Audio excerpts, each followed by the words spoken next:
навчальний відповідь. Доброго дня. Такі навчання? Так. Класно. Так, дякую. Можна сідати? Сідайте. Я вас запитав. Радий, що є студент. Дуже приємно бути тут. Напевно, у мене немає такого довгого шляху, як у вас, 30 років в Сумському університеті, тому я тут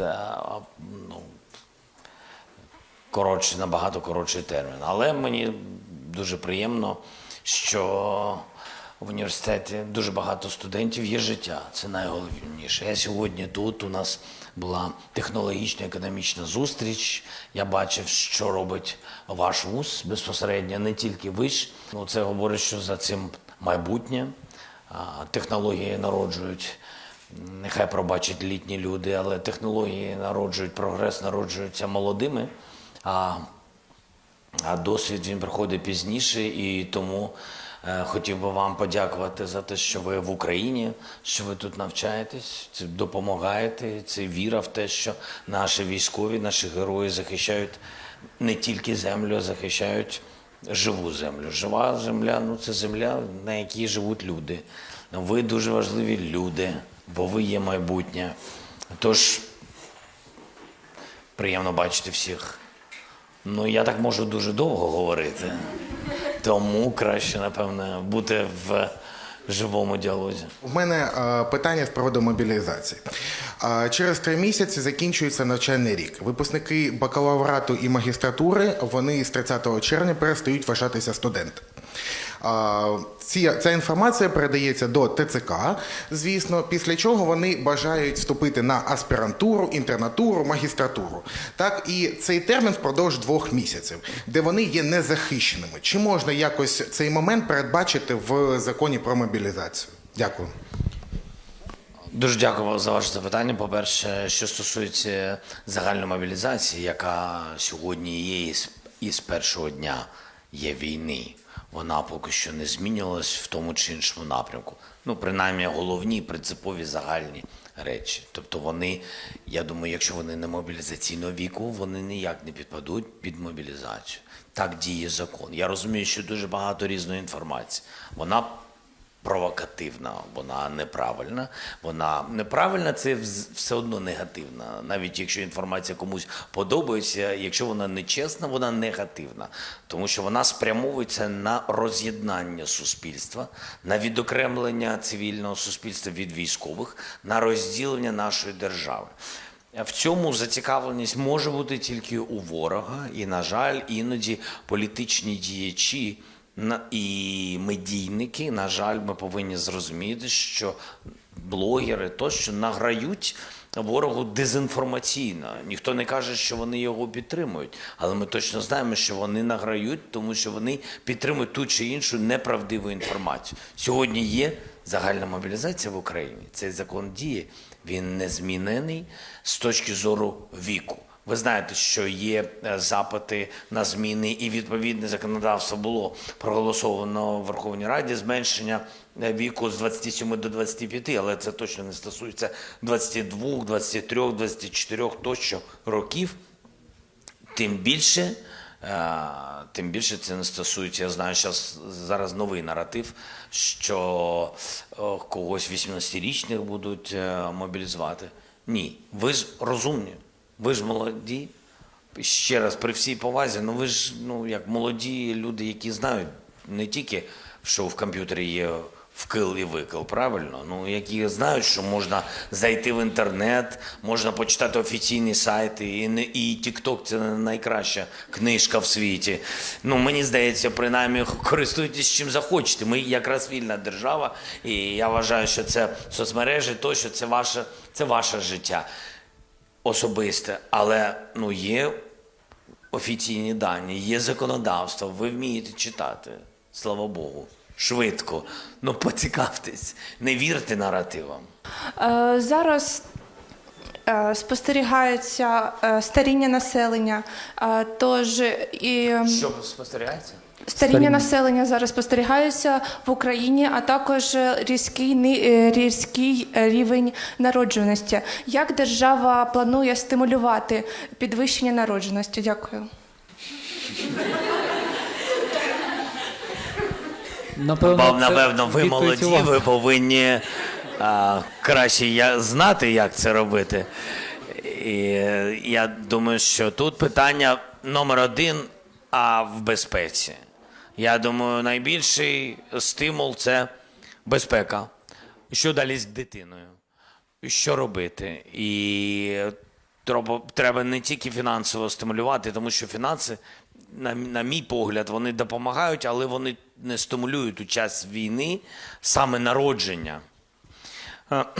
Допомогу так, але народження, мені здається, тільки в безпеці, тільки в тому, що є укриття, є безпечна школа, нова українська школа, і є укриття в школах, є укриття в садочках і є протиповітряна оборона. Тобто є те, що загалом повинна робити держава з партнерами, це новітні технології щодо ППО і свої вітчизняні системи. І це множити щоденно і інформувати суспільство про це. Але суспільство, ви ж розумні, ви ж самі бачите. Якщо стріляють, вони стріляють, і якщо воно не падає і це збивається, це говорить про те, що окей, у нас є відповідні мобільні вогневі групи, достатня кількість і системи ППО. А якщо прилітає, то значить, що безпеки з неба поки що немає. І це має вплив, мені здається, на народженість. Взагалі, я розумію, що закінчиться війна, буде бум. Я в цьому впевнений, будуть люди повертатись, впевнені в завтрашньому дні і впевнені в майбутньому, в Україні. Я просто не маю права, ви студенти, я просто не маю права так сказати. Давайте. Я просто, не дуже етично, скажімо так. Є кілька країн в світі, які дійсно працювали над програмами 3+ дітей. Саме через те, що зменшувалось прям сильними хвилями населення, кількість населення. Тому може і програми потрібні, і ще якісь додаткові. Таке досить цікаве питання, особливо для медичного інституту. Наш факультет... Сам себе оцінив. У мене досить цікаве питання. Я погоджуюся. Зараз, хвилинку. Питання полягає в тому, що ми як медичний інститут навчаємося на очній формі навчання. Медичний інститут – це перш за все наука. Але є таке поняття, як академічна мобільність, і для студентів медичного інституту, особливо чоловічої статі, це поняття дуже важливе.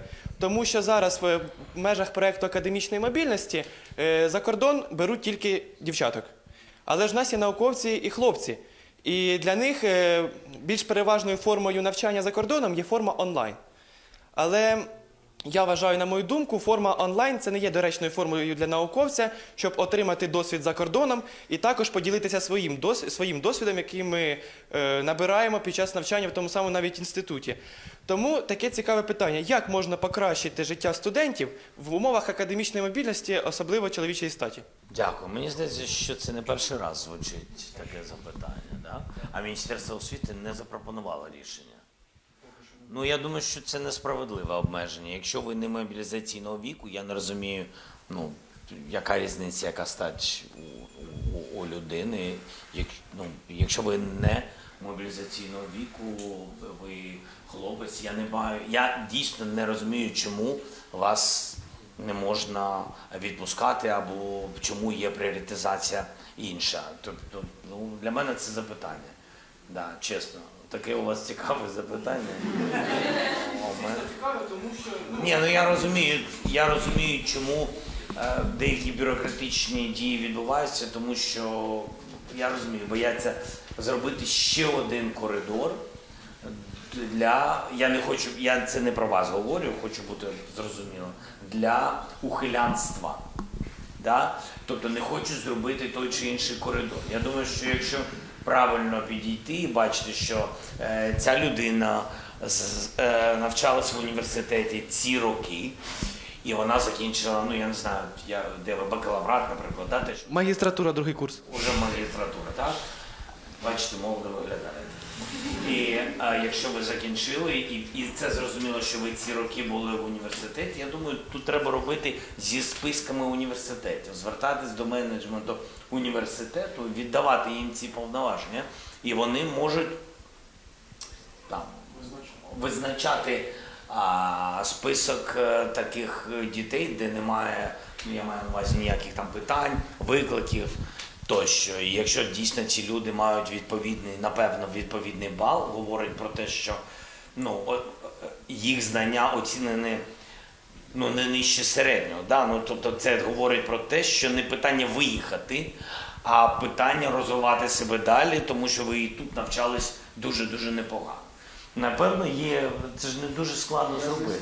Да? Давайте ми попрацюємо над цим питанням. Принаймні попросимо Міносвіти, прем'єра підготувати варіант. В мене питання з приводу правок, які хочуть ввести з цього року на правила вступу в інтернатуру. Чи, на вашу думку, не вважаєте ви краще відстрочити ці правки для тих студентів? Які там правки? Ой, їх буде дуже багато. По-перше, це те, що дуже нас турбує, це нам заборонили як бюджетникам вступати на платну контрактну інтернатуру. І аргументуючи це тим... Вже заборонили? Чи пропонують? Пропонують. От через 15-го наче числа будуть вже внесені ці правки. Чекають, поки це наші... зміни до законодавства, чи це урядові якісь Цього кроки? не скажу. В п'ятницю виступало МОЗ, ми були на цій конференції, вони представляли там ці правки. Окей. І вони сказали, що це рівноправ'я, і ще додали те, що Так, що там студенти що вам не можна в інтернатуру? на контрактну форму навчання. Тому що ви я вступаю на бюджетну інтернатуру, не маю права відмовитися, навіть якщо мене ця спеціалізація не подобається. Я хочу, допустимо, вступити на контрактну, але мені А в чому різниця? Просто скажіть. не подобається мені спеціалізація. Тобто нам будуть пропонувати їх не дуже багато, тому що, як сказали... Пане президенте, я думаю, тут діалог, дійсно, це тільки проект. Міністерство чує, Міністерство охорони здоров'я, Ми Міністерство запитаємо освіти. міністра охорони здоров'я, я можу вам, оце можу пообіцяти, запитаю, щоб він роз'яснив, що він там хоче зробити і чому, і так далі. Дякуємо вам за те, що ви знайшли можливість. Шановні студенти, давайте подякуємо пану президенту. Дякуємо, до побачення. Дякую.